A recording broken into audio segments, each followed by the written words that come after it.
Hello everyone, নমস্কাৰ সকলোকে মোৰ অন্য এটা ভিডিঅ'লৈ আপোনালোকক সকলোকে স্বাগতম জনাইছো আৰু আজি বনাইছো ব্ৰেড পিজ্জা হয় লৰাটোৱে ক'লে ভোক লাগিল বুলি ফটাফট আৰু আপুনি ভাবে নেকি যে বাচ্চাই সবজি খাই ভাল নাপায় এনেকে বনালে নিশ্চয় সবজি খাবই আৰু এটো মই বনাইছো ব্ৰেড পিজ্জা সকলো ক্যাপসিকাম বিলাহী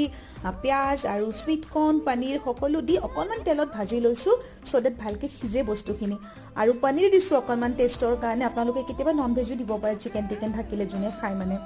আৰু প্লাস দিছো অকনমান অৰিগেনো পাউডাৰ দিছো ইয়াতে প্লাস চিলি ফ্লেক্স দিছো অকনমান নিমখ দিছো লৰাই দিছো ঠিক আছে আৰু লাষ্টত দিছো অকনমান পিজ্জা পাস্তা সস এটো মেইন ইনগ্ৰেডিয়েন্টস হয় তাৰ পিছত দুখন ব্ৰেড লৈছো আৰু মোৰ গ্ৰেটেড চীজ নাছিলে সো চীজ স্লাইস আছিল স্লাইস দিলো আৰু এই মিক্সচাৰ খিনি দি দিলো ওপৰত আকৌ অকনমান চীজ এনেকে